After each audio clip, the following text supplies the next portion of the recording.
안녕하세요. 오늘도 서연살롱을 찾아주셔서 감사합니다. 40대 끝자락을 살고 있는 여성이에요.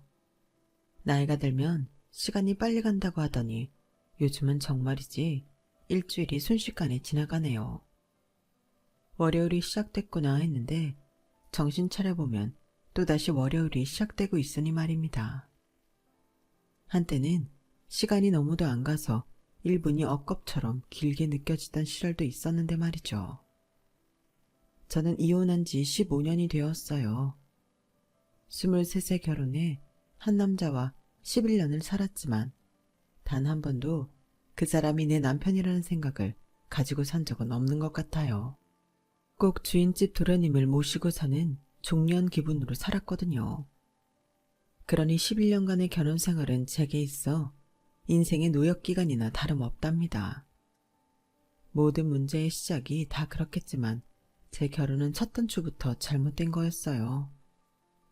사랑해서 결혼한 사람들도 살다 보면 사느니 못 사느니 말들이 많기 마련인데 애초에 우리 부부는 일말의 애정도 없이 시작을 했거든요.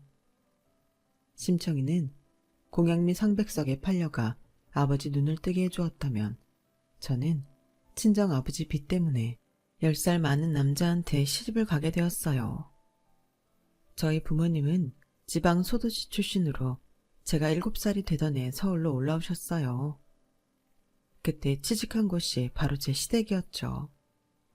엄마는 그 집 가사도우미였고 아빠는 시아버지 운전사였거든요. 그래서 저는 어린 시절을 서울에서 부자들이 산다는 강남에서 보냈어요. 부모님 출퇴근 때문에 시댁 근처에 집을 얻어야 했거든요. 그렇다고 시댁처럼 대저택에 살았던 건 아니고 같은 강남이지만 형편은 180도 다른 무허가 판자촌이었어요. 강남이란 곳이 참 희한한 것이더라고요. 도로 하나를 사이에 두고 최고 부촌과 극빈촌이 마주보고 있으니까요. 말이 강남이지 제가 살던 곳은 산동네보다도 못한 곳이었어요. 그나마도 도시계획 사업의 일환으로 툭하면 철거 위기에 놓이곤 했었죠. 그렇다 보니 전기 사정이나 수도 사정이 그리 좋지 않았어요. 이게 정말 대한민국의 수도인 서울이 맞나 싶을 정도로요. 그래도 우리 세 식구는 이렇게라도 서울에 가정을 꾸리고 살 수 있어서 다행이다 생각하며 살았어요. 그도 그럴 것이 저희 부모님이 서울행을 결정하던 때만 해도 일자리도 못 구한 처지에 어린 저를 데리고 가기 힘들어서 외가에 맡기라고 했었거든요. 그런데 운 좋게 부모님 취직이 결정되면서 저도 함께 서울로 올라올 수 있게 된 거예요. 비록 부모님이 출근을 하면 저 혼자 집에서 보내야 했지만 그래도 밤이면 어김없이 부모님이 집으로 돌아오시니 걱정은 없었어요. 집들이 따닥따닥 붙어있는 판자촌이라 옆집이고 뒷집이고 북적대고 사람이 살고 있다는 것도 외로움을 잊을 수 있는 이유이기도 했고요. 동네에는 저랑 비슷한 처지의 아이들이 꽤 많아서 함께 어울려 놀다 보면 시간도 후딱 지나곤 했어요. 허기지면 엄마가 출근 전에 차려놓고 가신 밥을 친구들과 함께 먹곤 했고요. 가난했지만 행복했던 시절이었죠. 그 동네에서 5년 넘게 살았던 우리 가족은 드디어 온수도 잘 나오고 화장실도 집안에 붙어있는 빌라로 이사를 가게 되었어요. 판자촌에서 조금은 번화한 강남 중심으로 다가가게 된 거죠. 그렇다고는 해도 햇볕도 제대로 안 드는 반지하였지만요. 왜 기생충이란 영화를 보면 자꾸 냄새 얘기를 하잖아요. 그 영화를 보면서 제가 무릎을 탁 쳤던 게 바로 그 대목이었어요. 반지하에 살아본 사람만이 공감할 수 있는 그 냄새를 저도 결혼 전까지 늘 맡아가며 살았으니까요. 중학생 때였는데 한 번은 우리 반 애가 저한테 냄새가 난다고 해서 충격을 받았던 적이 있어요. 그날 집에 돌아간 저는 엄마를 졸라 동네 슈퍼에서 섬유유연제를 한 통 사왔어요. 양 많고 제일 싼 제품을 샀더니 인공적인 느낌이 강한 장미향이더라고요. 내 옷에서 그 향 때문에 골치가 지끈거리기는 했지만 그래도 남들한테 감추고 싶은 지하실 냄새보다는 나은 것 같아서 빨래할 때 섬유유연제는 빼먹은 적이 없었어요. 냄새뿐만이 아니에요. 적어도 반은 지상에 올라있는 반지하인데도 어찌나 늘 꿉꿉하고 음습하던지, 특히 장마철에는 물먹은 손방석 위에서 생활하는 기분이 들 정도였죠. 그래도 돌이켜보면 그때가 좋았던 것 같네요. 우리 가족에게는 희망이 있었거든요. 몇 년만 더 바짝 벌어서 강 건너에 있는 지상주택으로 이사를 가자는 꿈말이에요. 그런데 그 꿈이 손에 잡힐 것 같이 가까워진 어느 날 문제가 터지고 만 거예요. 그날은 2학기 중간고사 성적표가 나온 날이었어요. 학원 하나 다니지 못했지만 비싼 과외를 줄줄이 달고 사는 친구들을 제치고 제가 반에서 1등을 한 날이었죠. 아빠는 그런 저를 위해 모처럼 남산 야경을 보여주시겠다며 당시 사장님, 그러니까 시아버지 차를 끌고 나오셨어요.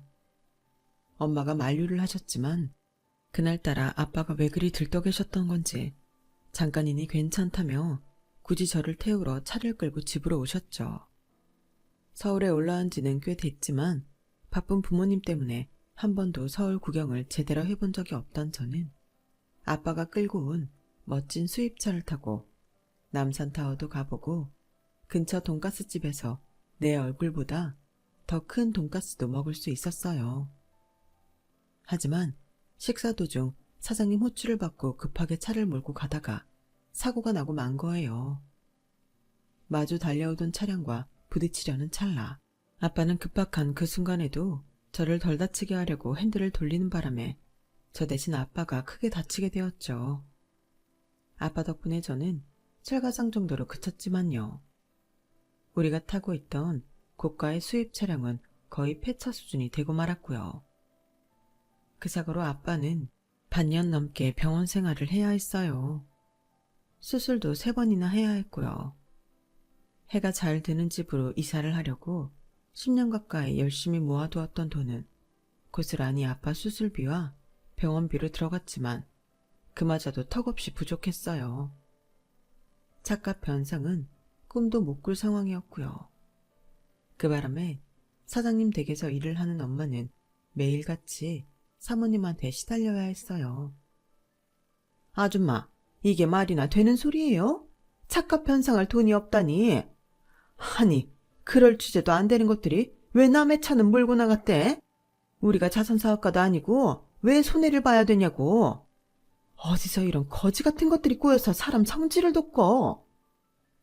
사모님, 죄송합니다. 차값은 제가 일해서 갚아 나갈게요. 당장은 애아빠 수술비도 그렇고 많이는 못 갚겠지만 어떻게든 그 돈은 제가 다 갚아 나갈게요. 아줌마 월급이 얼마라고 어느 세월에 그 돈을 갚아? 그러다 어느 날 갑자기 야반도주라도 할지 누가 아냐고. 세상에, 우리가 그동안 지들한테 베푸는 애를 이렇게 원수로 갚냐? 뭐 이런 인간 말종 같은 것들이 다 있어. 암튼 나는 더는 못 기다려주니까 새 차를 끌어오든 장기를 팔든 어떻게 해서든 이달 말까지 차값 물어줘요. 안 그럼 그 집 딸내미까지 죄다 간방에 쳐넣을 테니까. 사모님은 길길이 날뛰었고 저까지 걸고 넘어지는 통에 엄마는 사색이 되었어요. 더는 떨어질 곳도 없을 정도로 우리 세 식구는 인생의 나락으로 떨어져 버렸죠. 그때 우리 가족을 구해준 건 사장님이었어요. 제 시아버지요. 당신 그만 좀 해. 지금 차가 문제야. 사람이 죽고 사는 문제인데 그깟 차가 뭔 대수라고? 아주머니, 차값은 됐습니다. 그나저나 곧 2차 수술 들어간다던데 수술비는 있습니까? 그 말에 엄마는 눈물이 그렁그렁한 눈으로 마주잡은 손가락만 바들바들 떨 뿐이었어요. 일단 수술비랑 병원비는 회사에서 알아서 할 테니 마음 놓으세요. 아주머니가 마음 단단히 잡수셔야 가족들도 버틸 거 아닙니까? 기운 내세요. 아니 여보, 차값도 못 받았는데 수술비는 뭐하러 대줘요? 이 인간들한테 그 돈 받아낼 수도 없을 텐데. 당신은 좀 조용히 해요. 내 밑에서 일하던 사람이야. 당연히 내가 책임을 져야지. 앞으로 한 번만 더 이 일로 아줌마 괴롭히면 그땐 가만히 안 있을 줄 알아. 사장님 한마디에 사모님은 더는 저희 엄마를 불러 괴롭히는 일은 없었어요. 하지만 다른 방법으로 괴롭혀대기 시작했죠. 아줌마, 오늘부터는 주방일 외에 청소도 아줌마가 담당해요. 청소 도우미가 아파서 못 나온다네? 갑자기 사람을 구할 수도 없고. 내가 아무나 집에 안 들이는 거 알죠? 그러니까 쭉 우리 집을 해온 아줌마가 대신 좀 맡아서 해요. 원래 저희 엄마는 주방일만 맡아서 해왔고 집안 청소며 세탁은 다른 분이 하셨었는데 갑자기 사람을 줄인 거예요. 돈 받아낼 길이 안 보인다 싶으니 대신 노동력으로라도 받아내야겠다 생각하신 거죠. 그 바람에 엄마는 새벽부터 밤 늦게까지 일을 해야 했어요. 집이 넓어서 청소하는 것만으로도 엄마는 기진맥진이 됐지만 그렇다고 원래 하던 일을 설렁설렁 할 수는 없었어요. 손걸레를 들고 선반은 물론 난간 구석까지 꼼꼼히 쓸고 닦아댔죠. 엄마가 그렇게 억척을 떨며 청소를 할 때마다 이제는 아들한테 정권을 넘겨주고 뒷방 늙은이로 살고 계시던 노할머니가 그 모습을 말없이 지켜보셨더랬나 봐요. 상대해주는 가족이 없어 적적해 그러시나 했는데 하루는 휠체어에 앉아 청소를 하는 엄마를 물끄러미 바라보며 그러시더래요. 아주머니는 일당이 얼마나 됩니까? 한 기백은 받나요? 네, 일당이 그렇게 비싼 가사도우미가 어디 있나요? 월급이면 몰라도. 그래서 하는 말입니다. 요즘엔 정직하고 성실한 사람을 미련하다고 한답디다. 자기 집 일을 열심히 해주는 사람한테 고맙다는 인사는 못할 망정 빈정거리기나 하는 노할머니 때문에 엄마는 마음이 더 상하게 되었어요. 물론 나중에는 노할머니의 본심을 알고 많이 놀라긴 했지만요. 엄마는 과중한 업무로 인해 매일 밤 초조감이 돼서 집에 돌아왔어요. 그런 엄마를 두고 볼 수 없었던 저는 주말마다 엄마를 따라가 대신 청소일을 돕곤 했어요. 아빠가 병원에서 퇴원해 집으로 돌아온 뒤에도 저는 엄마를 도와 사장님 댁일을 거들곤 했죠.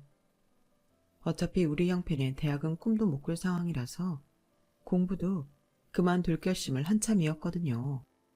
어떻게든 한 푼이라도 빨리 갚고 이 집을 나가는 게 급선무였으니까요. 그러던 어느 주말 모처럼 집에 계시던 사장님이 저를 보신 거예요. 네가 김 기사가 그렇게 자랑하던 딸이구나. 공부를 곧잘 한다며? 저는 그저 고개만 조아리고 있었어요.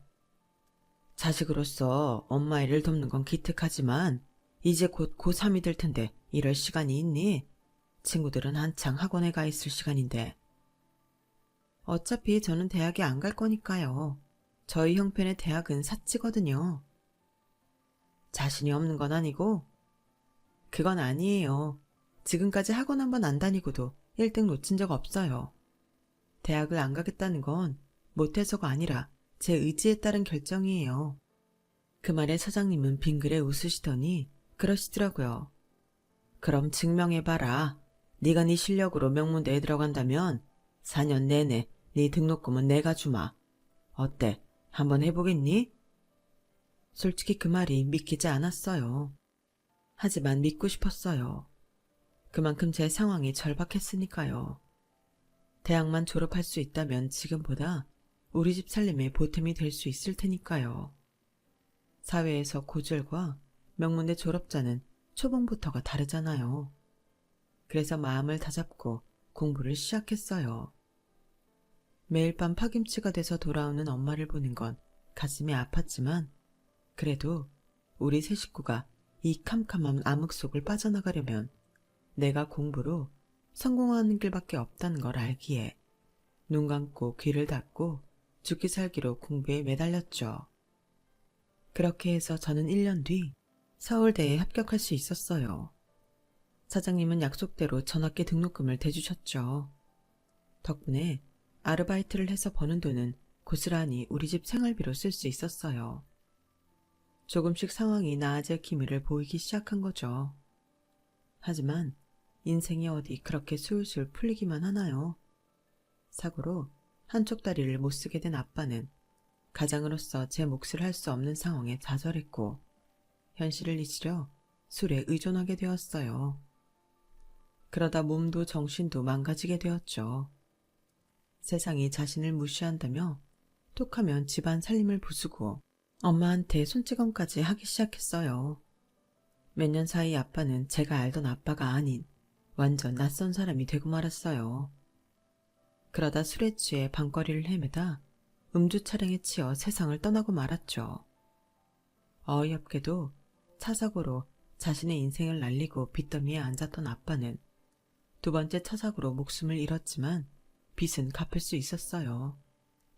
덕분에 엄마는 아빠 사망 보험금을 사모님께 고스란히 전해드리곤 그 집 일을 그만둘 수 있었고요. 물론 사장님이 지원해주신 아빠 병원비까지는 갚아드릴 수는 없었지만 어찌됐든 우리 모녀는 0에서 다시 시작을 할 기회를 얻게 된 거죠. 사장님 댁을 나온 엄마는 인력사무실에 등록해 일당제 파출 일을 시작했어요. 일할 자리만 확보된다면 한 가게의 정직원으로 일하는 것보다 벌이가 훨씬 더 좋았거든요.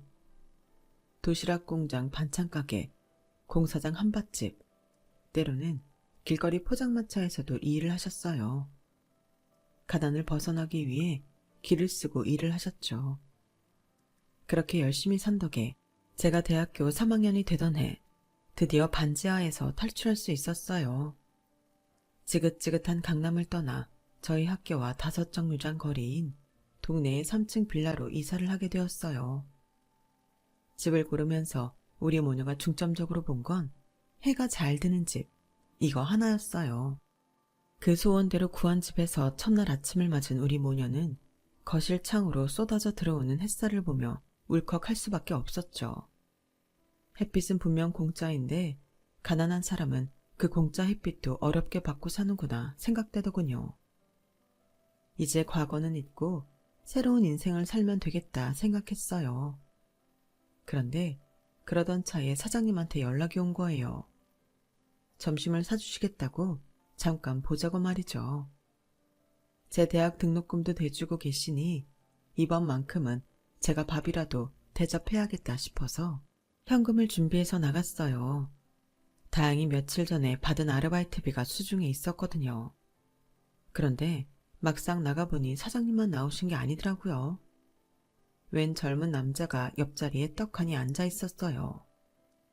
온 몸에 명품을 두른 남자는 딱 보기에도 껄렁껄렁해 보였어요.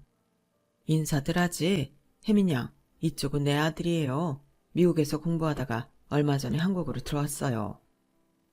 남자는 심드렁하게 내가 왜 저런 거한테 인사를 해야 되나 하는 표정이 역력했죠. 하지만 그건 저도 마찬가지였어요. 아무리 봐도 제 앞에 남자는 공부를 하느라 미국 생활을 한 것 같지는 않았거든요. 나이는 30대 정도 돼 보이는데 행동거지가 철없는 고등학생 같았거든요. 한마디로 절대 상종하고 싶지 않은 부류였어요. 게다가 주문을 할 때 직원을 대하는 태도를 보니까 싹수가 완전 노랗더라고요. 어떻게 저런 아빠 밑에서 저런 개아들이 나왔을까 싶을 정도였죠. 어느 정도 식사를 마친 사장님은 중요한 회의가 있다시며 먼저 일어날 테니 천천히 식사를 하라고 하셨어요. 그러시면서 저를 잠시 밖으로 부르시더라고요. 녀석이 어릴 때부터 해외에서 생활해 나서 한국에 친구가 없어요.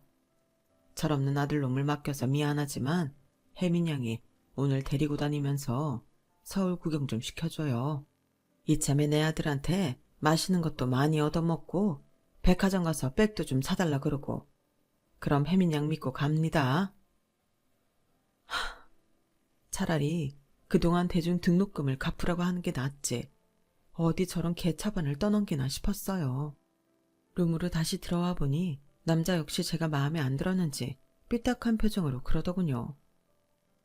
나도 좋아서 나온 거 아니니까 거 얼굴 좀 펴시다. 그러면 거절하시지. 이 자리에 왜 나왔어요? 그랬으면 서로 간에 아까운 시간 낭비 안 했을 거 아닙니까?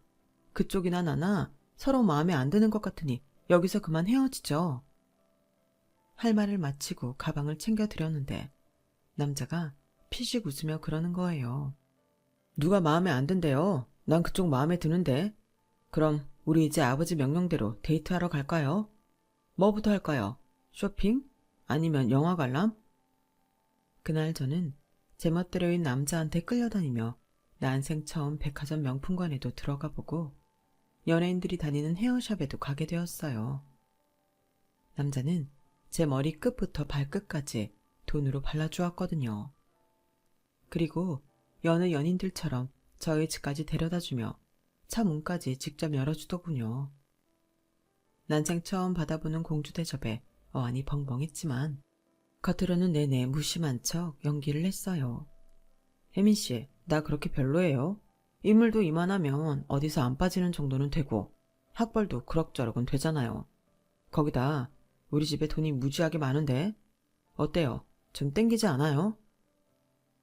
글쎄요. 난 남자 얼굴 뜯어먹고 살 생각도 없고 학벌이라면 나도 만만치 않게 좋아서 그닥. 재력은 졸업해서 내 손으로 차차 만들어갈 생각이고요. 그러니 그쪽이 조건이 그리 매력적이지는 않네요. 오늘 감사했습니다. 조심히 가세요. 다시 볼 일 없을 거라는 생각에 평소와 달리 예의 없게 굴었어요. 그런데 남자는 제 이런 모습에 호기심을 느꼈던 모양이에요. 다음 날부터 수시로 전화를 해대기 시작했거든요. 그래도 거절을 하자 급기야 학교까지 찾아왔더라고요. 제 수강 과목은 어떻게 알았는지 번번이 강의실 앞에 떡하니 버티고 서 있는데 사람 미치고 팔딱 뛰겠더라고요. 그래서 남자 소원대로 딱 3번만 만나보기로 했어요. 연애 경험이 전무한 채 학교와 아르바이트밖에 모르고 살았던 저와는 달리 연애 경험이 많았던 남자한테 저는 손쉬운 먹잇감이었을 거예요. 지금 생각해도 그쪽으로는 제가 참 순진했거든요. 저보다 10살이 많았던 남자는 하는 짓을 보면 갓 20살 먹은 사회초년생 같았어요. 세상 물정 모르고 그저 풍족하게만 자라서 지 하고 싶은 거 하고 사는 것밖에 모르는 사람이었거든요. 그래서 볼 때마다 물가에 내놓은 아이 같다는 생각을 하곤 했어요. 제가 이러니 사장님은 오죽하셨겠어요. 하나뿐인 아들이 이러니 그 많은 재산을 지켜내기 위해서라도 당신 아들 짝으로 세상 물정도 알고 비바람도 맞아본 사람이 필요했던 거겠죠. 그리고 마침 사장님 눈에 들어온 사람이 저였을 테고요. 남편은 내가 자기랑 결혼을 결심한 게 3번의 데이트 때문이라고 생각할지 모르지만 솔직히 절대 아니에요. 저는 남편한테 이성적으로 끌린 적이 없거든요. 그럼에도 불구하고 제 인생을 이 남자한테 걸었던 건 바로 사장님에 대한 고마움 때문이었어요. 저희 아빠가 자동차 사고를 내고 오랜 병원 생활을 할 때 사장님이 아빠 수술비랑 병원비 그리고 저희 집 생활에 도움을 주신 건 알고 있었지만 그 외에도 도움을 받았다는 건 결혼 얘기가 나오던 그 무렵에 알게 되었거든요. 2번째 데이트를 마치고 집에 돌아와 엄마한테 그런 얘기를 했어요. 엄마, 그 집 사람들 도대체 나한테 왜 이래? 철없는 아들내미야 철이 없으니 그렇다 치고 왜 사장님까지 날 며느리로 못 띄어서 야단이냐고. 드라마만 봐도 있는 사람들은 있는 사람들끼리 사돈 맺고 그러잖아. 돈을 안 따진다 쳐도 의사나 하다못해 변호사라도 된다면 모르겠지만 난 그저 일개 회사원일 뿐인데 왜 나한테 이러냐고. 혹시 내가 모르는 비밀이라도 있는 거 아니야? 나 데려다가 간이라도 떼어달라고 그러려는 건가? 진짜 이해가 안 된다니까.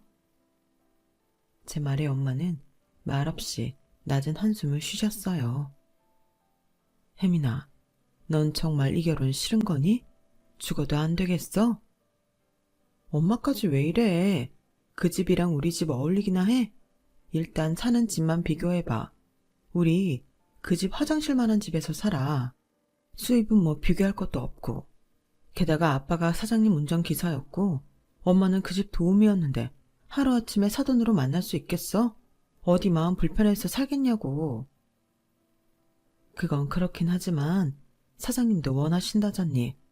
그럼 그런 문제는 전혀 신경 쓰지 않는다는 거 아니겠어? 네가 싫다면야 어쩔 수 없지만 우리 입장에서는 나쁜 혼처는 아닌 것 같아. 솔직히 엄마 말이 틀린 건 아니었어요.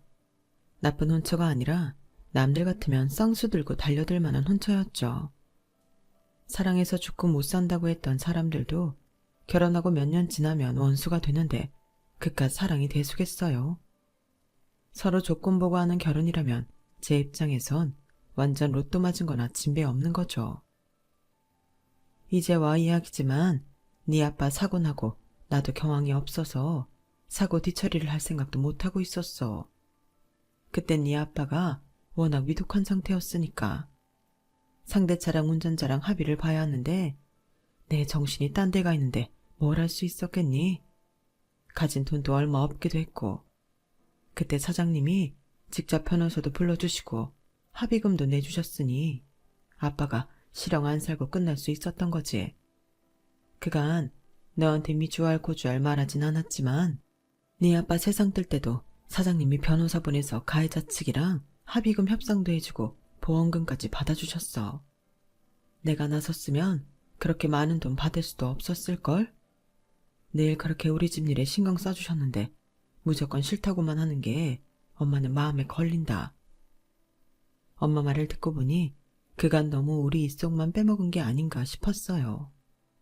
그래서 진지하게 이 결혼에 대해 생각해 보게 되었죠. 그렇게 내린 결론은 결혼을 하는 거였어요. 제 결정에 사장님은 무척이나 기뻐하시더군요. 남편감 역시 그랬고요. 다만 사모님은 하늘이 무너지는 심정이셨던가 봐요.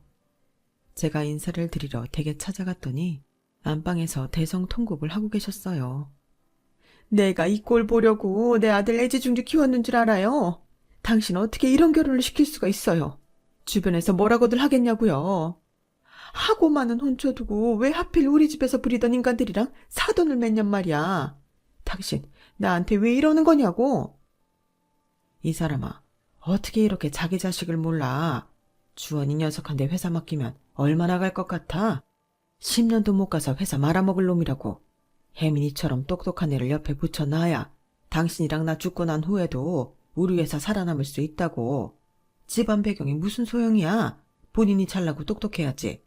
그러니까 당신 괜한 고집 부리지 말고 반갑게 며느리 맞을 생각이나 해. 제가 이미 집안에 들어와 있는 걸 모르는 사장님 내외는 안방에서 한바탕 말다툼을 벌이셨어요. 결국 아버님의 설득으로 어머님도 결혼을 찬성하긴 하셨지만 어느 정도 거리를 두고 지켜보는 느낌이었어요. 결혼을 한 이후에도 저는 다니던 회사에서 직장 생활을 이어갔어요. 아버님은 제가 회사로 들어오길 바라셨지만 제가 그러기 싫었거든요. 어떻게 들어간 대기업인데 아무리 오너가 시아버지라고 해도 중소기업으로 가는 건 말이 안 되죠. 남편도 제가 원한다면 어디에서 일하건 상관 않겠다고 했고요. 내가 왜 당신이랑 결혼했는 줄 알아? 당신이 우리 집 재산에 관심이 없어서. 우리 아버진 내가 못 믿어와서 잘난 며느리 들이려고 늘 버리섰거든. 근데 만나보니까 잘난 여자들이 하나같이 우리 집 재산에 눈독을 들이더라고. 날 밀어내고 자기가 오너 자리에 앉을 생각들 뿐이었지. 근데 내가 또 그 꼴은 못 봐주잖아. 그래서 지금까지 아버지가 주선한 선자리는 다 파투를 내고 다녔어. 당신만 빼고 말이지. 결혼 전에는 남편이 세상 물정 모르는 도련님인 줄 알았는데 살아보니 꽤 영악한 사람이더라고요. 왜 머리는 나쁜데 눈치 빠르고 욕심 많은 사람들 있잖아요. 제 남편이 그랬어요. 남편이 본격적으로 이빨을 드러낸 건 아버님이 갑자기 쓰러지신 뒤였어요. 아버님은 돌아가시기 전까지 저를 차기 오너 자리에 앉히려고 측근들을 불러 장기 계획을 짜고 계셨는데 시작도 하기 전에 뇌출혈로 쓰러지고 만 거죠. 중환자실에서 일주일간 의식 없이 지내시다가 결국 세상을 떠나고 마셨어요. 그 일주일 동안 남편은 아버님이 저에게 회사를 물려주시려 했다는 사실을 알고는 저를 대하는 태도가 이전과는 완전히 달라졌어요. 대표직에 취임한 남편이 가장 먼저 한 일은 아버님의 최측근들을 잘라내는 거였어요. 아버님과 함께 저를 차기 대표로 밀고 있었다는 게 이유였죠. 그리고는 기존의 사업을 접고 자기가 원하는 신사업을 몇 가지 시작했는데 정확한 시장조사 없이 즉흥적으로 벌인 일이라서 실적은 고사하고 회사에 큰 타격만 입히고 말았어요. 그래서 아버님이 돌아가시고 3년도 안 돼서 회사가 휘청거리게 되었죠. 상황이 그 지경이 되고 나니까 남편이 저를 회사로 불러들이더라고요. 자기 밑에 들어오라고요. 정말 가기 싫었지만 이러다 아버님이 힘들게 이룬 회사를 하루아침에 날려버리게 될 것 같아서 울며 겨자 먹기로 다니던 직장에 사표를 내고 남편 회사로 들어갔어요. 가보니 가관도 아니었죠.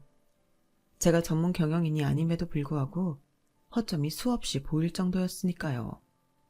그리고 그 원흉은 제 남편이었어요. 자기 기분에 따라 사업만 버려놓고 책임을 지지 않으니 뭔들 잘 되겠어요.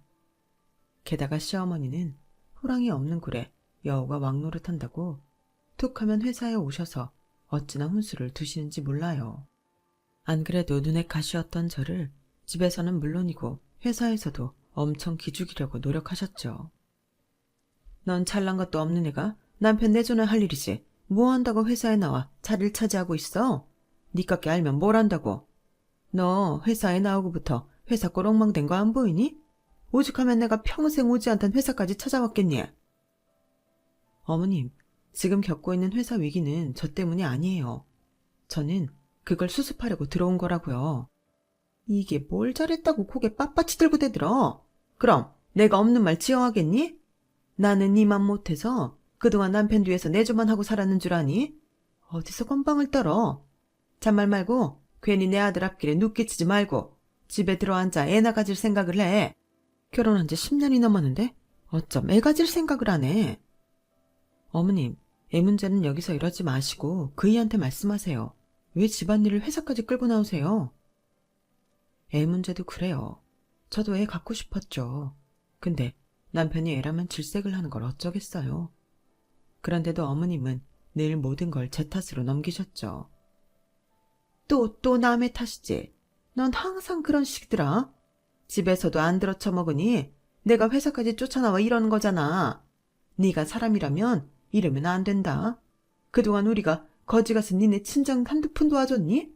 장장 5년이나 네 친정 식구들 병원비며 생활비까지 대줬어. 그런데 어떻게 은혜 갚을 생각은 않고 남의 집 대까지 끊으려 들어? 아, 머리야. 하여간 넌 정말이지 마음에 드는 구석이 하나도 없어. 아, 그놈의 연금만 아니었으면 이런 건 집에 들이는 게 아니었는데.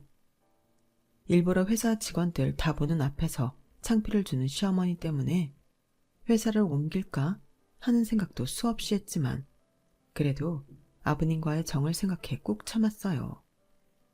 그렇게 11년을 버텼는데 돌아온 건 남편과 시어머니의 배신뿐이었죠. 연로하신 시할머니가 위독하시다는 연락을 받고 병원으로 달려갔더니 병실에 저희 엄마가 와 계시더라고요. 정확히는 간병인 대신 엄마가 시할머니를 간병하고 계시더라고요. 엄마가 여기에 왜 있어? 그동안 일하느라 바쁘다던 게 여기 와 있느나 그랬던 거야? 말 좀 해봐. 도대체 엄마가 왜 여기 있냐고. 목소리 낮춰. 할머니 들으셔. 그 얘긴 나중에 하고 일단 할머님 상태나 지켜보자. 근데 네 시어머니고 남편이고 어째 콧배기도 안 비춘다니. 집안 어른이 위독하시다는데. 저는 바쁘다는 핑계로 서너 달에 한 번 겨우 얼굴만 비추고 가는 처지라서 그간 시할머니 간병을 누가 맡고 있는지는 잘 몰랐어요. 핑계 같지만 매번 시어머님이 자신이 알아서 할 테니 신경 쓰지 말라는 말만 믿고 있었으니까요. 그런데 우리 엄마가 병상을 지키고 있었다니 기가 막힐 노릇이었죠.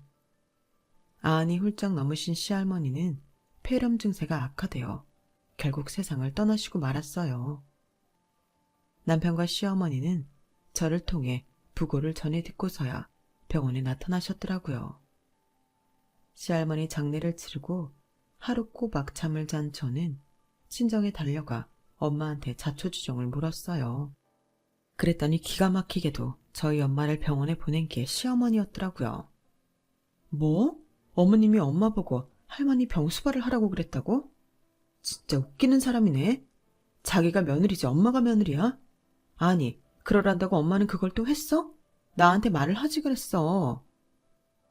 네 시어머니가 시켜서 한 것만은 아니야. 나도 안 내켰으면 안 했지. 너희 시할머니께서 나한테 잘해주셨거든. 내가 그 집에서 일할 때는 그렇게 뚱하게 보시더니 나 일 그만둔다니까 그제야 속내를 드러내시더라. 엄마가 일하는 반찬가게 있잖아. 그거 실은 네 시할머니가 차려주신 거야. 네 시어머니랑 정서방한테는 비밀로 하라고 하셔서 그간 남의 가게인 것처럼 속여왔던 거고. 그 가게 해주시면서 그러시더라.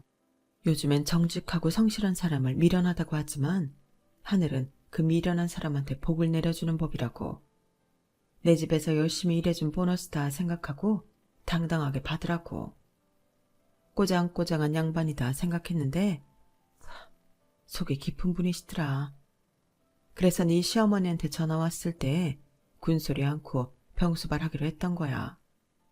자식 앞에서 보내고 외롭게 병원에 계시는 분 가는 날까지 곁에서 지켜드리려고.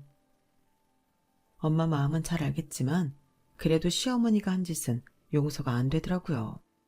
그래서 그 길로 시댁에 찾아갔어요. 갔더니 남편이 와 있더라고요. 차라리 잘 됐다 싶었죠. 자기 엄마가 어떤 사람인지 이참에 똑똑히 알려줘야겠다 생각했거든요. 그랬는데 글쎄 제 얘기를 다 들은 남편이 별거 아니라는 듯 이러는 거예요. 그간 우리 집에서 잘 벌어먹고 사셨잖아. 네 아버지도 그렇고 니네 엄마도 그렇고. 그랬으면 그 정도 해줄 수 있는 거 아니야? 게다가 남도 아니고 사돈지간인데 뭐가 문제란 거야? 뭐? 당신 그걸 말이라고 해? 우리 부모님이 여기서 놀면서 돈 받아가셨어? 월급 받는 만큼 죽어라 일하셨다고. 받는 만큼만 하셨는 줄 알아? 우리 아빠 차 사고 낸 거 죄송해서 우리 엄마가 두 사람 목일하며 지냈다고. 오죽하면 학생인 내가 주말마다 따라와서 일을 거들었겠어? 아무리 팔은 안으로 굽는다지만 당신 이러는 거 아니야. 얘, 너 어디서 남편한테 큰 소리냐? 네가 이러니까 집이고 회사고 될 일도 안 되는 거잖아. 하여간 출신은 못 속인다고? 근본 없는 집구석에서 자란 네가 예의라고 알고 살겠니? 아, 동네 창피해서 원. 하, 말씀 잘하셨네요. 근본이요. 그러는 어머님은 얼마나 근본 있는 집에서 자라셨길래 그러세요? 이이가 그러더라고요. 자기 외가는 일제 침략기 때도 일본군 앞잡이 노릇하며 호의호식하고 살았다고요. 외가피가 그렇대요. 돈 냄새 죽이게 잘 맞고 있는 놈들 앞에서 개처럼 꼬랑지도 잘 흔든다고요. 그뿐인가요? 어찌나 씀씀이가 좋은지 자식들 대학 보낼 때마다 학교에 잔디도 깔아주고 스쿨버스도 잘 사준다던걸요. 어머님도 그렇게 대학 들어가셨다던데 아닌가요? 제 말에 시어머니는 당신 아들을 노려보셨어요. 남편은 못 본 척 딴짓을 부렸고요. 저한테 톡하면 며느리 노릇 잘하라고 노래를 부르시더니 어머님은 시어머니 계시는 병원에 몇 년째 발길도 안 하셨다면서요. 저희 엄마가 그러시더라고요. 그야 그 노인네가 자기 앞으로 된 재산 죄다 시설에 기부를 했으니 그랬던 거지.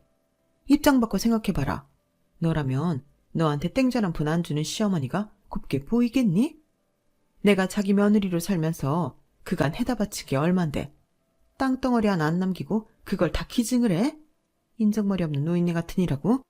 그리고 네 엄마 병원에 보낸 건 그간 우리가 네 친정한테 해준 게 있으니 그 빚 갚으라고 보낸 거다. 받은 게 있으면 주는 것도 있어야 하는 거 아니니?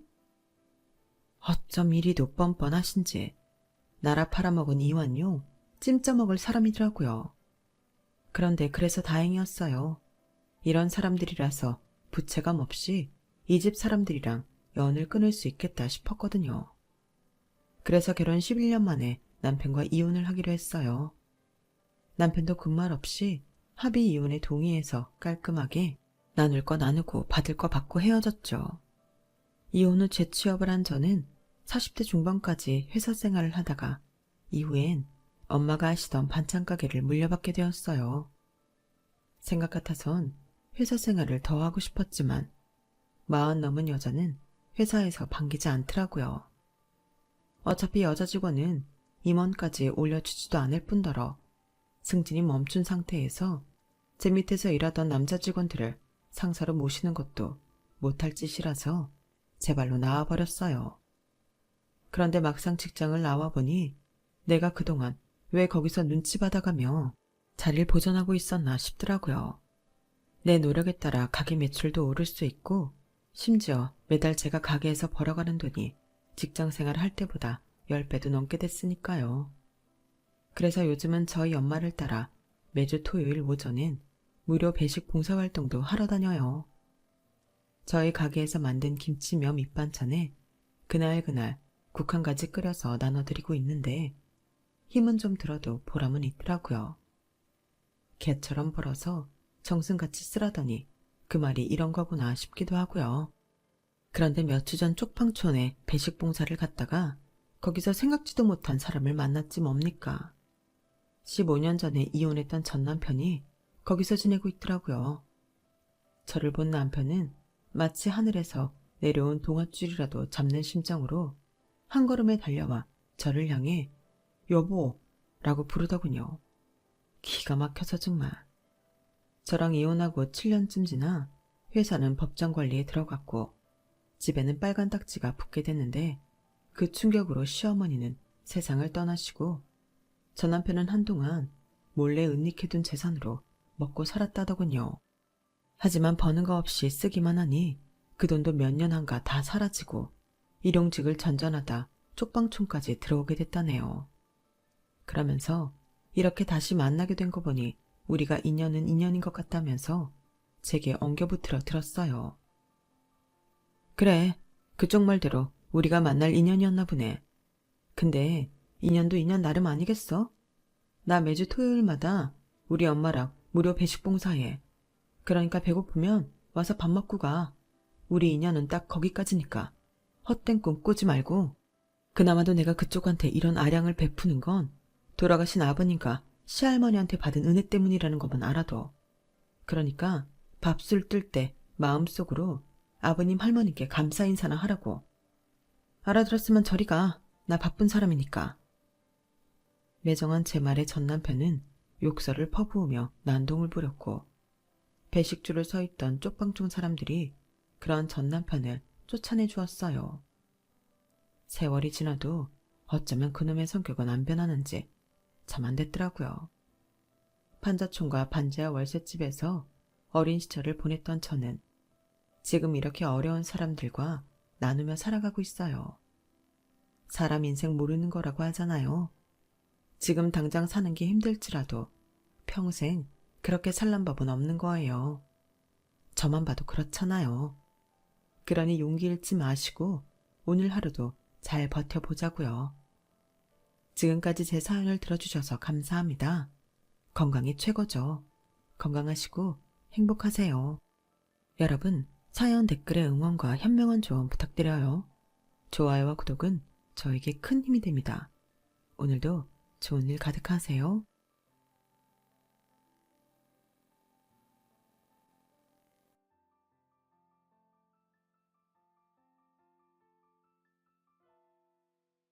안녕하세요. 오늘도 사연 살롱을 찾아주셔서 감사합니다. 저는 서울에서 2살 터울 남매 아이를 키우고 올해로 결혼 5년차가 된 워킹맘입니다. 아직 아이들이 어려서 일하랴 살림하랴 아이 챙기랴 매일이 전쟁 같은 날인데요. 그래서 가끔은 남편이 전우 같은 느낌이 들 때가 있어요. 저희 남편은 아이들도 참 예뻐하고 살림이면 살림, 육아면 육아, 저를 정말 많이 도와주거든요. 그런데 그런 남편을 잘한다고 칭찬하기보다 못마땅하게 생각하는 사람이 있었는데요. 그건 바로 저희 시어머니셨어요. 시어머님은 남편이 어릴 때 시아버님의 외도로 이혼을 하셨는데 이혼 후 곧바로 시아버님이 재혼을 하셔서 그 길로 아예 연을 끊어버렸다고 하더군요. 평생 당신의 아들을 보여주지 않는 게 당신의 복수라고 생각하셨대요. 그래서 남편은 저와 결혼하기 전까지 홀어머니와 단 둘이 살았고 새벽까지 일을 하시는 시어머님을 도와 집안일도 알아서 하는 착한 아들이었다고 하더군요. 그러니 시어머님의 아들 사랑은 둘째가라면 서러울 지경이었고, 남편은 아들이었지만 시어머님에겐 남편이나 다름없는 존재였죠. 아가, 오늘은 언제 들어와? 엄마는 우리 아들이랑 밥 같이 먹으려고 내내 기다리고 있는데. 엄마, 나 오늘 사장님 만나서 늦게 들어간다고 했잖아요. 지금 시간이 몇 시인데 여태 밥도 안 먹고 저를 기다리고 있으면 어떡해요? 어떡하긴. 이제라도 네가 집에 오면 되지.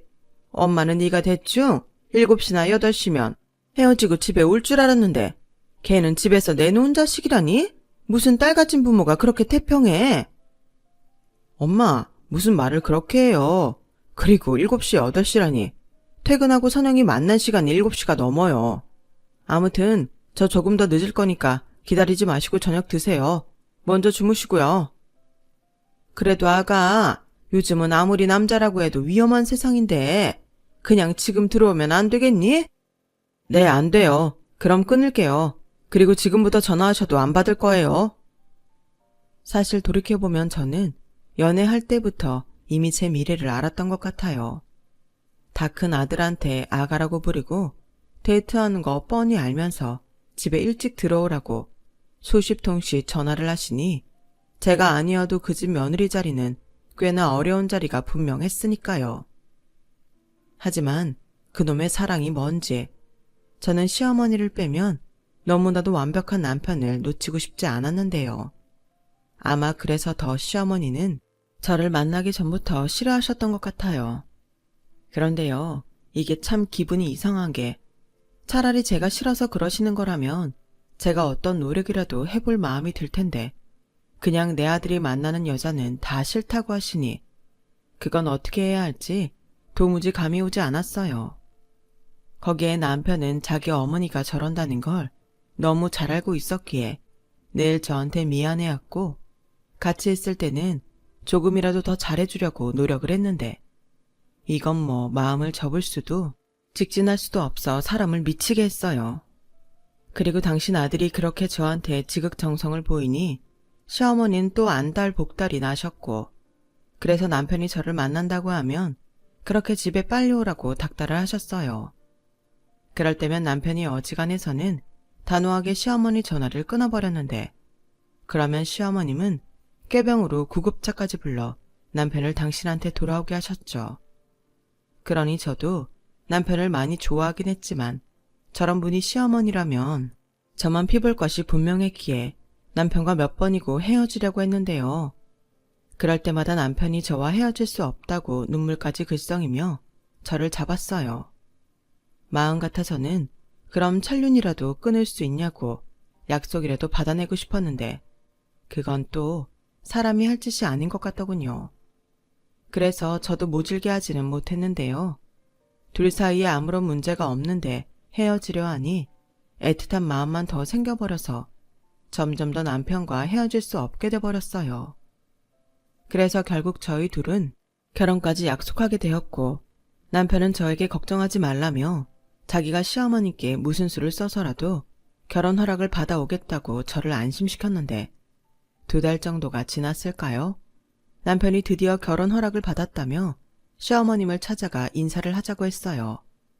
사실 결혼 허락을 받기 전 인사를 드리는 것부터가 먼저였는데 남편은 그러면 자기 엄마가 더 허락을 하지 않을 뿐더러 저한테 상처까지 줄 것이 분명하다며 자기가 다 해결한 뒤 인사를 오라고 해서 순서가 좀 웃기게 되었죠. 그래도 저는 감사한 마음으로 시어머님께 인사를 갔어요. 그리고 최대한 좋은 인상을 남기고 싶어 옷차림부터 시작해 말 한마디마다 신경을 많이 썼죠. 어머니, 안녕하세요. 처음 뵙겠습니다. 박선영이라고 합니다. 너구나? 우리 아들이 그렇게 목을 매네가. 생긴 거 보니 남자가 좋아하게 생겼네. 그러니 내 아들이 너 아니면 안 된다고 생전 안 부리던 고집을 부렸지. 엄마, 왜 또 그러세요? 이미 다 허락하셨잖아요. 그야, 네가 나랑 영 끊겠다고 협박을 하니 내가 어떻게 안 된다고 해? 그래서 어쩔 수 없이 허락했지. 그것만 그냥 너 평생 장가 안 갔으면 좋겠어. 엄마, 또. 알았다. 이래서 아들 자식 키워봤자 소용없다는 거지. 알았어. 그렇게 좋아 죽겠다는데 결혼해. 그리고 선영이라고 했나? 앞으로 우리 아들 잘 부탁한다. 너 아주 땡 잡은 거야. 세상에 우리 아들 같은 남자가 또 있는 줄 아니? 난 진짜 네가 부럽다. 네? 아, 네. 이렇듯 실제로 본 시어머니는 특이해도 정말 특이했어요. 당연히 엄마니까 당신 아들 사랑할 수도 있고 며느리한테 뺏기는 기분 들 수 있는데 제가 부럽다니 그 말은 어쩐지 조금 소름이 끼치더군요. 옛날 영화 중에 올감이라는 영화가 있었는데 시어머니의 저 말에 그 영화 생각이 번쩍 났거든요. 그래도 허락은 허락이었으니 저는 남편과 결혼할 수 있다는 사실에 기뻤어요. 조금 괴이한 시어머니긴 하지만 일찍이 당신이 남편한테 배신당하고 아들 하나 의지하며 살았으니 저러실 수도 있지 하고 이해하려 했죠. 하지만 제가 아무리 이해심이 많다고 해도 결혼 직후부터 이것저것 참견하고 당신 아들 편의만 생각해 저한테만 이것저것 시키시는데 점점 짜증이 나서 이해는 고사하고 시어머니와 계속 부딪히기만 했어요. 당신이 당신 아들 위해 이것저것 하는 건 뭐라 할 생각이 없는데 왜 그걸 저한테 자꾸 시키라고 하는 건지. 분명 시어머니가 함께 사는 것도 아닌데 저는 둘이 아닌 셋이 사는 기분까지 들더라고요. 너 오늘 아침에 우리 아들 뭐 먹여서 보냈니? 내가 지난번에 가져간 도가니탕 끓여서 줬지? 자고로 남자는 아침을 든든하게 먹고 나가야 일을 잘하는 거야. 너 내 말 듣고 있니? 네, 근데 어머니, 저도 지금 근무 시간이라서요. 어머님 아들 아침 든든히 먹고 갔으니까 걱정하지 마시고요. 더 궁금한 거 있으시면 어머니 아들한테 물어보세요. 뭐? 너 지금 뭐라고 했니? 그렇잖아요. 저한테 물으시는 것들이 전부 그이 얘긴데 본인한테 직접 묻고 당부하시는 게 더 빠르죠. 저 회의 들어가 봐야 해서 이만 끊을게요. 참 지긋지긋했어요. 오죽하면 나중엔 출근하면서 시어머님 전화를 차단했을 정도였죠. 그리고 남편도 제가 시어머니 때문에 스트레스 받고 있다는 사실을 알고 있었는데요. 그래서 저한테 굉장히 미안해했고 같이 있을 땐 저한테 잘해주려고 노력을 많이 했는데 시어머님 눈엔 또 그게 그렇게 꼴사나워 보이셨겠죠. 아니, 네 시어머니는 왜 점점 더 그러시냐? 아무리 아들 사랑에 유별나다고 하지만 그 정도면 병이지. 고소방은 뭐래? 뭐라긴 맨날 미안해 죽지. 어쩔 때는 자기도 너무 지치니까 나더러 그냥 자기 엄마 전화 차단 풀지 말라고 하더라. 나머지는 자기가 알아서 한다고. 그래? 그럼 그냥 네 남편 말 들어. 그럴 땐 남편 뒤로 숨는 것도 괜찮아. 괜찮긴 뭐가 괜찮아?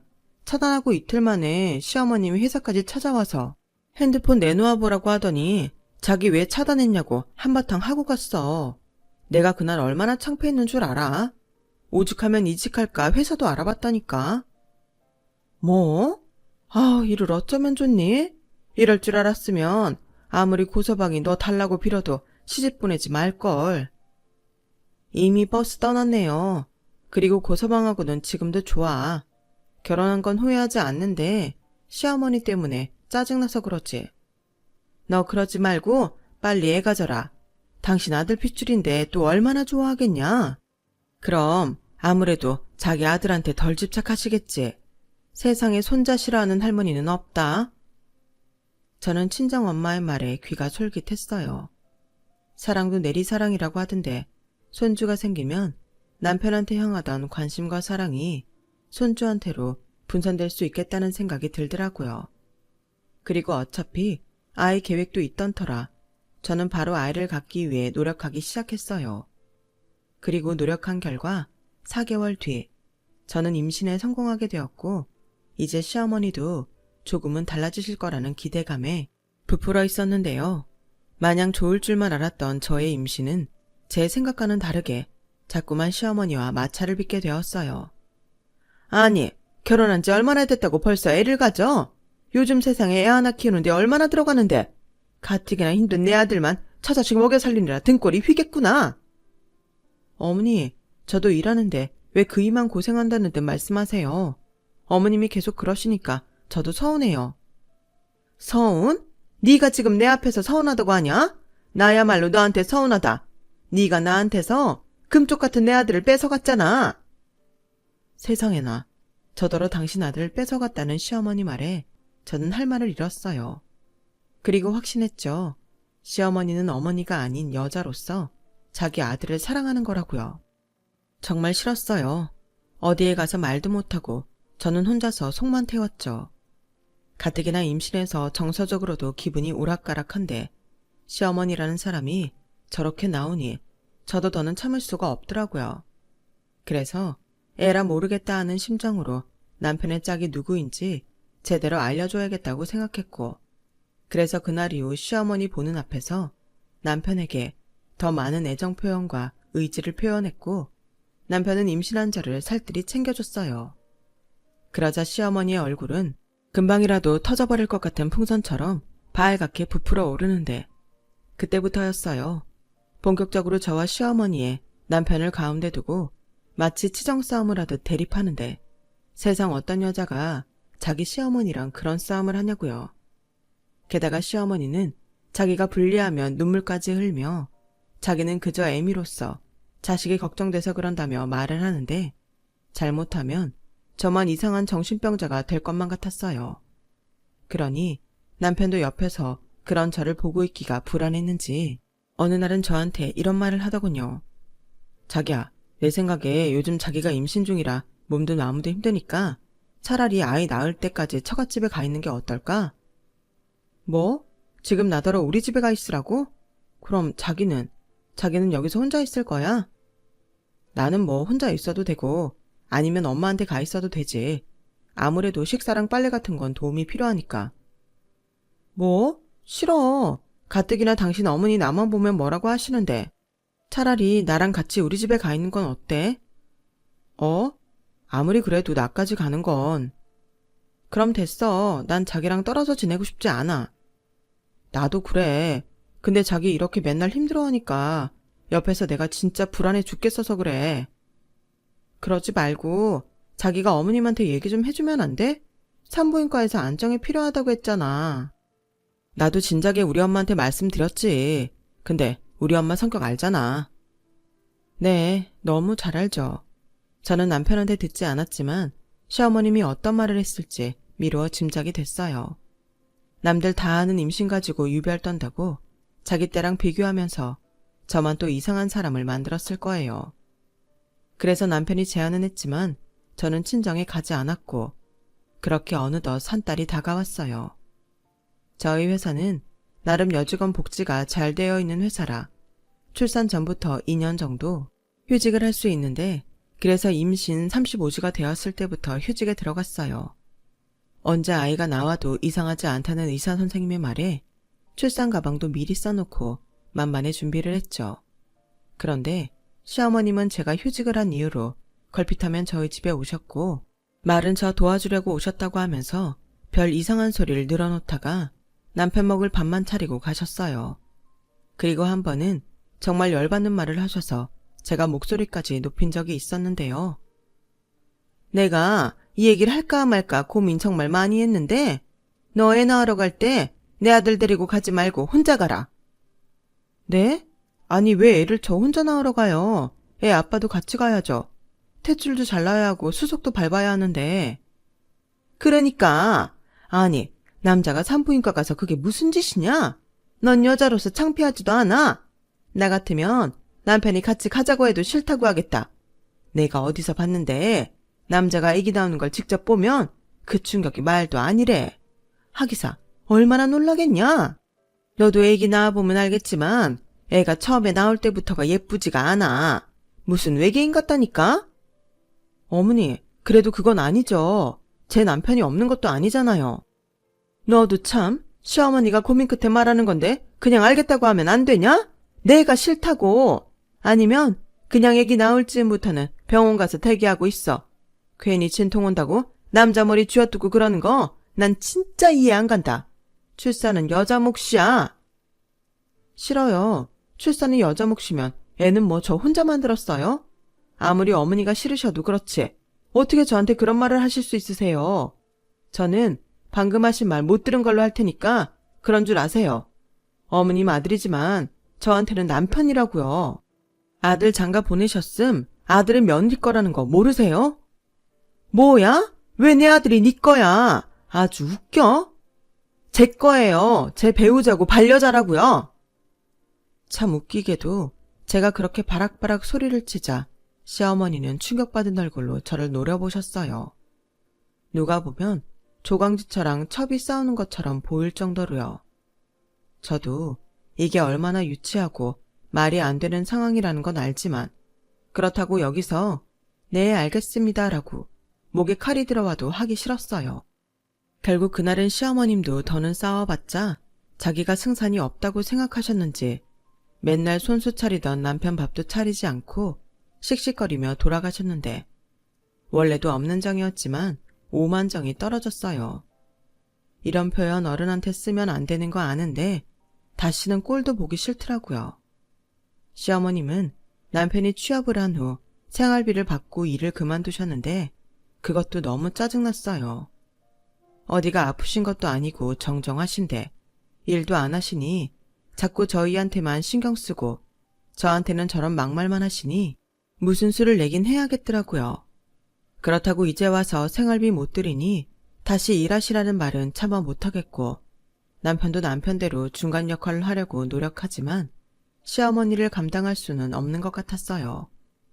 하지만 당장 제가 죽게 생겼으니 저는 남편한테 너무 힘들다고 말하며 시어머님이 저한테 혼자 아기 낳으러 가라고 했다는 말을 남편한테 했는데 남편도 그 말을 듣고 깜짝 놀라는 눈치였어요. 정말 우리 엄마가 그렇게 말했다고? 정말이야? 그럼 내가 거짓말해? 나도 자기한테 이런 말 하기 싫은데 어머님 점점 이상해지시는 것 같아. 난 손주가 생기면 좋아하실 줄 알았는데 이럴 줄 알았으면 나 임신 괜히 했나 봐. 그런 말이 어딨어. 우리 얘기 듣겠다. 미안해. 나도 한다고 했는데 우리 엄마가 도가 지나치시네. 내가 가서 천륜을 끊든 생활비를 끊든 더는 자기 힘들게 하지 못하게 할게. 남편은 그때 정말 화가 났는지 얼굴이 딱딱하게 굳어 있었어요.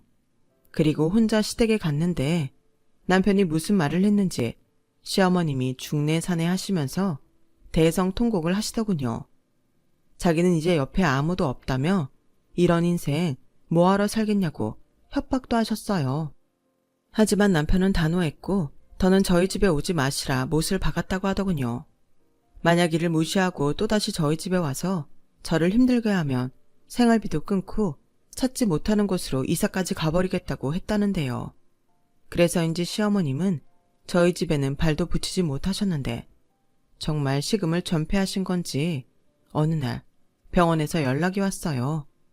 저희 시어머님이 쓰러지셔서 응급실에 실려오셨다고요. 그러니 어쩔 수 없이 저와 남편은 시어머니께 두 손 두 발 들 수밖에 없었고 저는 예쁜 딸아이를 낳았어요. 그때부터는 저도 이골이 나기 시작해서 시어머님이 어떤 말씀을 하시든 무시하자고 자기 체면을 걸었는데 그래서 시어머니만 약이 바짝바짝 오르셨어요.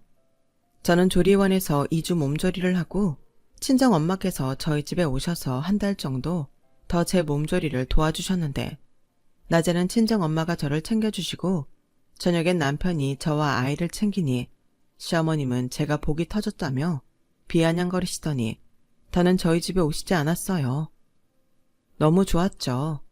남편한테는 미안하지만 솔직히 이대로 영영 보지 않고 살았으면 좋겠다고 생각했어요. 아무튼 그렇게 시어머님이 저희 집 발길을 뚝 끊고 저희 부부는 아이와 함께 처음 느껴보는 완전한 행복을 경험했는데요. 육아라는 게 절대 쉽지 않았지만 시어머님이 주는 스트레스가 없으니 그것도 웃으면서 넘길 수 있었어요. 게다가 저희 남편은 여자인 저보다도 마른 체형이었는데 마음이 편해져서인지 살도 제법 붓고 보는 사람마다 얼굴이 폈다며 좋아 보인다는 말을 들을 정도였죠. 저는 아이 낳고 체력적으로 많이 힘들다 보니 살이 빠졌는데 남편은 살이 찌니 평소 저희 부부가 원하는 대로 몸이 만들어졌어요. 사실 임신도 임신이지만 시어머니 때문에 스트레스가 많이 쌓여서 그걸 먹는 걸로 풀다 보니 제가 결혼 전보다 15kg나 쪄서 좀 우울하기도 했거든요. 결혼 전 몸무게로 완전히 돌아간 건 아니었지만 달리 운동도 하지 않았는데 10kg 넘게 살이 빠져서 힘은 들었어도 기분이 좋았죠. 거기에 제가 힘든 만큼 저희 딸과 남편이 잘 지내는 것 같아 보람도 컸고, 아이가 생긴 뒤 남편의 자상함은 배가 되었는데 저녁 때가 되면 저는 꼼짝도 못하게 하면서 남은 집안일은 자기가 다 알아서 했어요. 자기는 나 없을 때 우리 소율이도 보고 살림도 다 하잖아. 나 있을 때라도 쉬어. 자기는 살 빠져서 좋다고 하지만 난 속상해. 그만큼 자기가 힘들다는 거잖아. 으유, 남들도 다 해. 돈 안 들이고 이렇게 다이어트 했는데 나는 뭐 일석이조지. 자기도 솔직히 뚱뚱한 와이프보다 날씬한 와이프가 좋잖아. 아니거든. 난 자기만 아무 상관없어. 거기서 더 빠지는 건 내가 싫고, 우리 그러지 말고 식기세척기 설치할까? 그럼 자기 설거지하는 시간도 줄잖아. 제 남편이지만 정말 100점짜리 남편 아닌가요? 그러니 시어머님이 그 난리를 쳐도 이혼할 생각을 단 한 번도 하지 않았죠. 하지만 편하고 좋다고 생각한 것도 잠시. 2달 가까이 연락조차 되지 않고 잠수를 타버린 시어머님이 걱정되기 시작한 저희 부부는 백방으로 시어머님을 찾아다녔는데요. 참 기가 막혀서 2달 사이에 시어머님은 어떤 남자한테 사기를 당해서 큰 빚을 떠안게 되셨어요. 그것 때문에 당신이 살던 집까지 정리를 하게 되었다며 저희 앞에서 펑펑 우시는데 난감하기 짝이 없더라고요. 니들한테 내가 정말 면목이 없다. 내가 원래 늙어서 아들 짐대지 말자라는 게 인생 목표였는데 망할 그 새끼 때문에 다 망쳤어. 아니, 그런 사람을 도대체 어디서 만난 거예요? 남자는 아버지 때문에 치가 떨린다면서. 그랬지. 근데 어쩌니? 니들은 그렇게 사이가 좋아서 알콩달콩인데 난 혼자잖아. 그리고 처음부터 그럴 마음이 있었던 게 아니야. 그냥 가랑비에 옷 젖듯 그렇게 된 걸 나덜 어쩌라고. 난들 그게 사기인 줄 알았겠니? 그래서 이제 앞으로 어쩌라고요. 집까지 다 팔았다면서요. 그게 하도 급해서 급매로 처분했더니 남는 것도 없다. 그래서 하는 말인데 나 니네 집에서 신세 좀 져야겠다. 저는 시어머니의 말에 어이가 없었어요. 그리고 신세 좀 져도 되냐고 묻는 게 아니고 신세 좀 져야겠다고 확정지어 말씀하시는데 속에서 천불이 올라오는 것 같더라고요. 그동안 잠잠해서 불안하게 행복했는데 이렇게 한순간에 행복이 불행으로 바뀌더니 사기를 당했다는 시어머님이 야속하기만 했어요. 그렇다고 갈 곳도 없으시다는 시어머니를 오지 말라고 할 수는 없잖아요. 그래서 어쩔 수 없이 작은 방을 시어머니 방으로 내어드렸어요. 그리고 제 세상은 온통 지옥으로 변했는데요. 함께 살게 된 시어머님은 철저하게 남편이 있을 때와 없을 때가 다른 사람이 되었고, 무슨 기숙사 사감 선생님처럼 매의 눈으로 휴직 중인 저에게 온갖 잔소리를 퍼부었어요. 아, 너는 무슨 살림하는 여자가 주방을 이렇게 어수선하게 해놓고 사냐? 그게 애기 보느라 애기 자면 이따 치울 거예요. 그리고 이건 고장났네. 집안에 고장난 물건 두는 거 아닌데. 너는 참 가만 보면 애가 게을러. 이래서 남편 내조를 제대로 하겠니? 어머니, 그러지 마시고 어머님이 좀 해주시면 안 돼요? 어머니도 이제 저희랑 같이 사는 식구잖아요. 식구는 늘었는데 왜 저 혼자 다 해야 해요? 물론 어머님이 괜찮으시다고 하시면 제가 이따 하겠지만 지금 당장 불만이신 거라면 좀 같이 해주세요. 어머머, 얘 말하는 것 좀 봐. 그래서 뭐 군소리 할 거면 나더러 해라. 얘, 여기 내 아들 집이야. 그런데 내가 네 눈치를 보고 살아야 하니?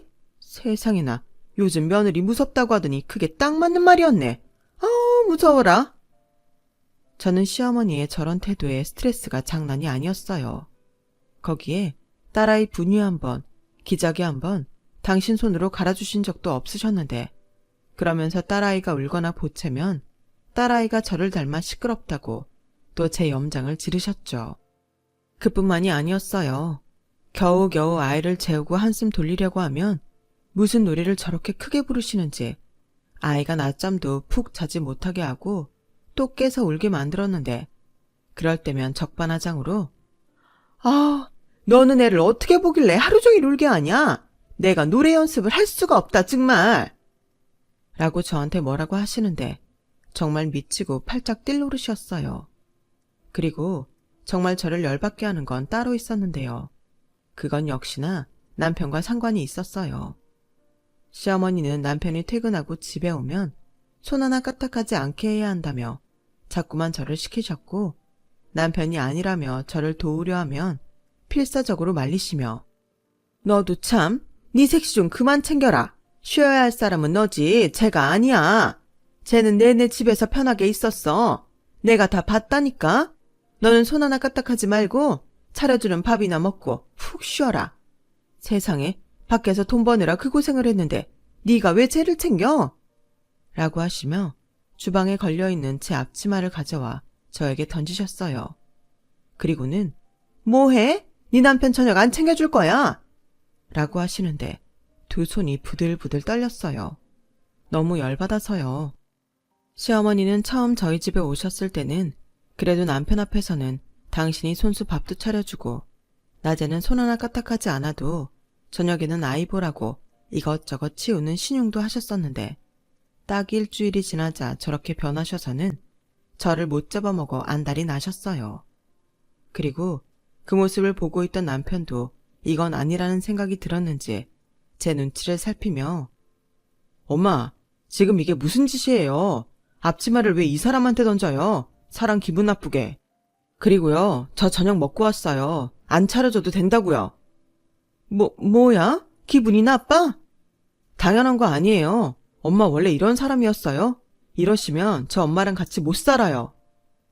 남편의 말에 시어머니는 금방이라도 울 것 같은 얼굴로, 아유 세상에, 자식이라고 저거 하나 온갖 정성으로 키웠건만 지 마누라 치마폭에 쌓여서 이젠 애미도 내치려고 하네. 아우 서러워. 나 같은 건 죽어야지. 더 살아 뭐하나. 라며 곡을 하시는데 저와 남편이 눈 하나 깜빡하지 않자 당신도 승산이 없다고 생각하셨는지 계속 곡소리를 내시며 당신 방으로 들어가셨어요.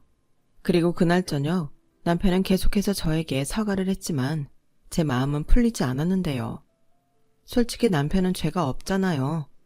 그래서 시어머니에 대한 미움만 커져서 저도 시어머님과 더는 같이 못 살겠다고 남편한테 말했어요.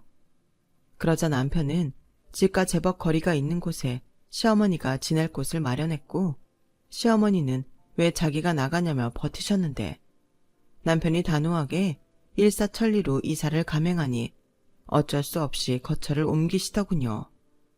하지만 그걸로 끝은 아니었어요. 매일 아침 저녁 저한테 전화하셔서 남편한테 아침은 차려줬는지 집안일은 낮에 끝을 냈는지 사사건건 확인하시려 했는데, 제가 더는 안 되겠어서 시어머니의 전화를 차단하고 집 비밀번호를 바꿔버렸어요. 그러자 시어머니는 또 난리가 나셨지만 저는 끄덕하지 않았죠. 남편을 향한 마음이 변한 건 아니었지만 계속 이렇게 살다가는 정신병에 걸릴 것 같았어요. 우선 살아야겠다는 생각밖에 없었죠. 그래서 남편한테 이혼하자고 했어요. 아직 어린 딸이 있지만 시어머니랑은 도저히 가족이라는 이름으로 지낼 수 없기에 남편한테 갈라서고 자기는 어머님이랑 사는 게 좋을 것 같다고 말했네요. 정말 진심으로요. 그러자 남편은 자기가 더 잘하겠다며 저를 붙잡았고 자기가 어떻게 저와 딸아이와 헤어져 살 수 있겠냐며 나중엔 눈물까지 보이는데 그게 짠해 보이는 게 아니라 그냥 싫더라고요. 왜 나를 이렇게 힘들게만 할까? 그냥 다 싫었어요. 제가 능력이 없는 사람도 아니고 딸아이는 혼자 충분히 키울 수 있다고 하니 남편은 급기야 시어머니를 평생 보지 않도록 자기가 중간 역할을 하겠다고 하더군요. 그냥 생활비만 매달 보내드리고 자기만 가끔 잘 지내시는지 확인만 할 테니 예전에 좋았던 때처럼 아이와 함께 지내자고 남편이 빌었어요. 그때였죠. 남편의 핸드폰으로 시어머니가 전화를 하셨어요. 그리고는 반찬을 해오셨다며 집밥이라고 문을 열어달라고 하시는데 타이밍도 참 기가 막혔죠. 지금 누구 때문에 부부싸움을 하고 있는 건데 태연하게 반찬해왔다고 문을 열라니 저는 잘됐다고 했어요. 그리고 가방에 남편 짐을 마구잡이로 싸고 말했어요. 이거 가지고 당신 어머니랑 같이 가. 자기야, 정말 이럴 거야? 우리 엄마 때문에 스트레스 받게 한 건 정말 미안해. 근데 이건 아니잖아. 난 우리 엄마보다 내 가족이 더 소중해. 그러니까 제발 이혼하자고. 내가 죽을 것 같아서 그래. 이런 말 미안하지만 나 당신 어머니 너무 무서워. 소름 끼친다고. 저 정도면 정신병 아니야? 뭐해? 문 열어드리고 이혼한다고 말씀드려. 남편은 어쩔 수 없이 현관문을 열었어요. 그도 그럴 게 계속 초인종을 눌러대셔서 다른 집에 죄송해 문을 안 열어드릴 수가 없었죠. 그리고 남편은 원망스러운 얼굴로 저 엄마 때문에 이 사람이랑 이혼하게 생겼어요. 이제 속이 시원하세요. 라고 말했는데 이런 전개는 예상하지 못하셨는지 시어머님은 꽤 당황한 얼굴로 아무 말씀을 못하셨는데 이윽고 저한테 화를 내셨어요. 아니 너는 내 아들 같은 남편이 어딨다고 이생 난리를 치냐? 그리고 왜 내 아들을 내쫓아? 네가 나가야지. 제가 왜 나가요? 이 집 살 때 제 돈이 더 많이 들어갔어요. 그리고 대출금도 똑같이 갚았는데 그렇게 말씀하시면 안 되죠. 그리고 걱정 안 하셔도 될 게 이거 팔아서 정확하게 나눌 거니까 염려 마세요. 어머님도 사실은 저희가 이혼하길 바라셨던 거잖아요. 어머님 뜻대로 해드린다는데 뭐가 문제죠? 어머머, 얘 말하는 것 좀 봐. 누가 나더러 내 아들이랑 이혼하래? 이래서 요즘 것들은 무슨 말을 못해. 내가 다 니들 잘되라고 잔소리한 거지. 고작 그거 가지고 이 난리를 피워. 풀려시 같은 게 순진한 내 아들 꼬셔놓고서 이제 와서는 내 핑계를 대? 아가, 그러지 말고 니들 당분간 떨어져 지내라. 원래 부부 사이라는 게 너무 붙어있어도 소중한 걸 모르는 거야. 이번 기회에 니들 그 뭐냐? 주말 부부? 니들 그거 해라. 너도 밖에서 일하고 집에 와서 쟤 돕는다고 편하게 쉬지도 못하는데 평일엔 엄마랑 지내면서 엄마 밥 먹고 편히 지내. 그리고 주말엔 네 가족들이랑 시간 보내면 되잖아. 쟤도 네가 없어져 봐야 너 아쉬운 걸 알아. 그때 가서도 싫으면 그땐 정말로 이혼하면 되지 않니? 저는 시어머니의 말에 좋다고 했어요. 단 지금부터 시어머님이 전화를 하시거나 집에 오지 않는다는 조건을 걸었는데 시어머님이 좋다고 하시더군요. 그렇게 저희 부부는 주말 부부가 되었어요. 그리고 이게 생각보다 정말 괜찮더라고요. 물론 너무 체력적으로 지칠 때는 남편 손이 아쉬울 때도 있었지만 그건 아주 잠시뿐일 뿐 시어머니의 잔소리와 간섭에서 해방되어 저는 그 무엇과 바꿀 수 없이 행복했어요. 게다가 금요일에 집으로 온 남편과는 사이도 금방 좋아졌는데 애당초 부부 사이에 문제가 없어서인지 저희는 예전보다 더욱 애틋해져서 주말만 기다리는 부부가 되었죠. 거기에 남편은 평일엔 아이도 못 보고 저도 못 도와주니 주말엔 저는 꼼짝도 못하게 하고 자기가 알아서 육아며 집안일도 다 했는데 어쩔 땐 주말 부부로 지내라고 권했던 시어머니가 고마울 정도였어요. 그렇게 저는 휴직 기간을 마치고 딸아이는 어린이집에 가고 저는 복직을 했어요. 복직을 하고는 처음에는 정신도 없었는데 그것도 금방 익숙해져서 저는 당분간은 계속 남편과는 주말 부부로 지내고 싶었죠. 그런데요, 정말 뜻밖의 시어머님이 제가 복직했다는 걸 남편을 통해 들으셨는지 어느 날은 회사로 저를 찾아오셨고 이윽고 힘들게 꺼내신 말이 저를 박장대소하게 만들었어요. 여긴 회사지? 집이 아니니까 나 너랑 한 약속 어긴 거 아니다. 네, 그런데 무슨 일로 여기까지 오셨어요? 아니 그게 있잖아. 니들 언제까지 이렇게 떨어져 지낼 거니? 왜요? 어머님이 이렇게 지내보라고 하셨잖아요. 나는 당분간만 그러라고 한 거지. 니들 주말 부부로 산 지 벌써 6개월이 다 되어 가잖아. 벌써 그렇게 됐나요? 제가 요즘 스트레스가 없어서 날짜 가는 것도 잊고 살아서. 너 지금 나 들으라고 일부러 그러는 거지? 그래 뭐 내가 지나쳤다는 거 인정한다.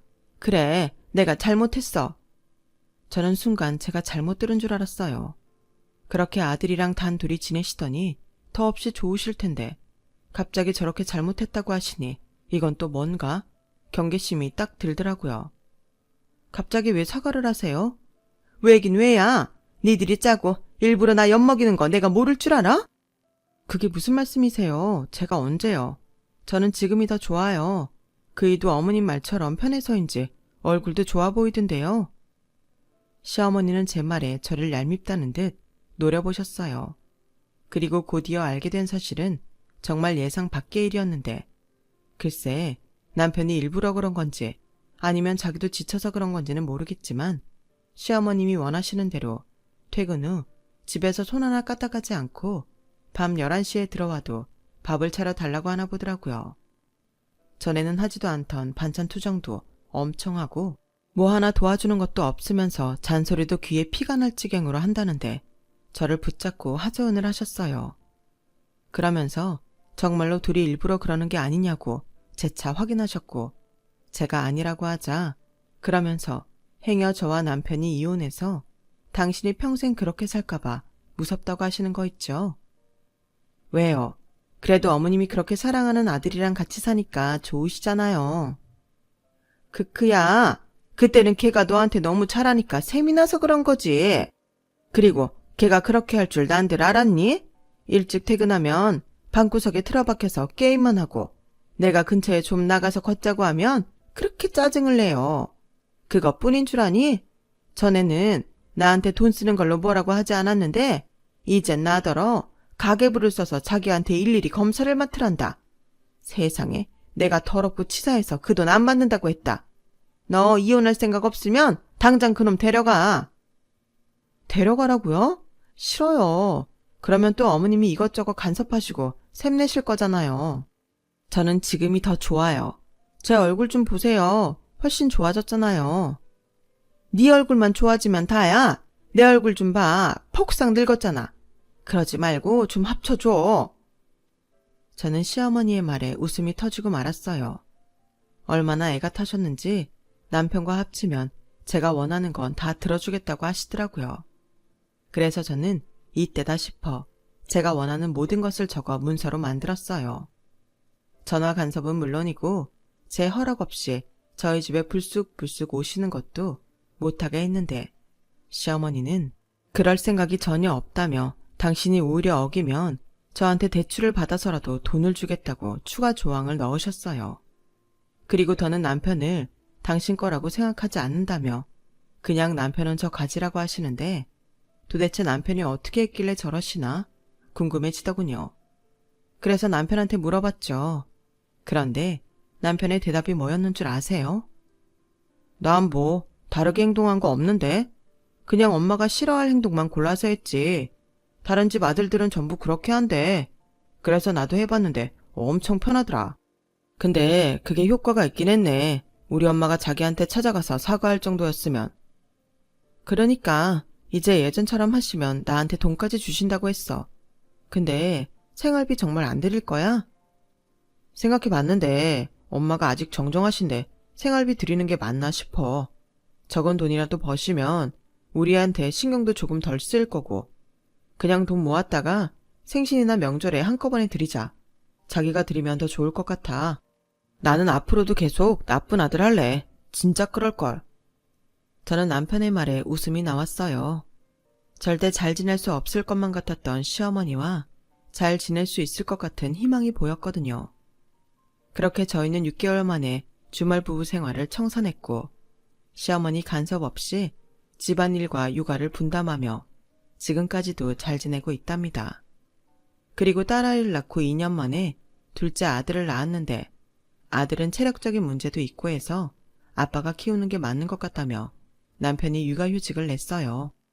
시어머니는 그걸 알면서도 한마디도 하지 않으셨는데 제 주변에서 다 놀라더군요. 세상에 그런 쿨한 시어머니가 다 있냐면서요. 너무 웃기죠? 그리고 시어머니는 오히려 니들이 결정했으니 니들이 알아서 할 일이지. 난 모른다. 나더러 애 봐달라고만 하지 마. 요즘은 나 살기 바쁘다. 라며 제 전화도 귀찮아 하십니다. 어쩌다 같이 외식이라도 하자고 연락드리면 그것도 싫다고 하세요. 요즘은 일도 하고 친구도 많이 사귀셔서 그 재미로 사시거든요. 예전에는 무슨 저런 시어머니가 다 있을까? 정신병에 걸릴 것만 같았는데 요즘은 그런 일이 있었나 싶을 정도로 시어머니가 잘 지내고 있습니다. 이런 속사정을 모르는 사람들은 저더러 어떻게 그렇게 시어머니와 잘 지낼 수 있냐고 물어보기도 하는데요. 그냥 웃고 말아요. 남편이란 남자를 가운데 두고 그렇게 싸웠다는 말은 차마 할 수 없으니까요. 그리고 바라옵건대 앞으로도 제가 시어머님과 이런 건강한 관계를 유지할 수 있도록 남편이 계속 나쁜 아들이 되었으면 합니다. 제가 둘째로 아들을 낳았잖아요. 그래서 저는 시어머니처럼 되지 않기 위해 아들보다 딸을 더 예뻐하려고요. 아들은 미래의 며느리 거니까요. 아이들은 아이들대로, 저희는 저희들대로 중심이 잘 잡힌 그런 건강한 가족이 되기를 소망합니다. 이번 달에 저희 시어머니 생신이 있어요. 그래서 이번에도 빵빵한 현금 봉투를 준비했는데 벌써부터 좋아하실 시어머니의 얼굴을 떠올리니 제 기분도 덩달아 좋아지네요. 요즘은 아들보다 며느리가 더 좋다고 하시는 시어머니시거든요. 당신이 딸이 없으니 이렇게 용돈 많이 주는 딸 같은 며느리가 너무 좋다며 그렇게 친구분들한테 제 자랑을 한대요. 이렇게 보면 사람 마음은 참 간사합니다. 그래도 저는 지금이 너무 좋아요. 이게 다 남편의 현명한 판단 덕이겠죠. 제가 확실히 남편 복은 있나 봅니다. 이 자리를 빌어 남편에게 제가 많이 고마워하고 있다는 걸 전하고 싶어요. 그리고 앞으로도 계속 사이 좋은 부부로 지낼 수 있기를 희망하며 제 이야기를 여기서 마치도록 하겠습니다. 지금까지 부족하지만 제 사연 들어주셔서 대단히 감사드려요. 항상 건강하시고 사랑하는 이들과 행복한 매일매일이 되시길 진심으로 바라겠습니다. 여러분, 사연 댓글에 응원과 현명한 조언 부탁드려요. 좋아요와 구독은 저에게 큰 힘이 됩니다. 오늘도 좋은 일 가득하세요.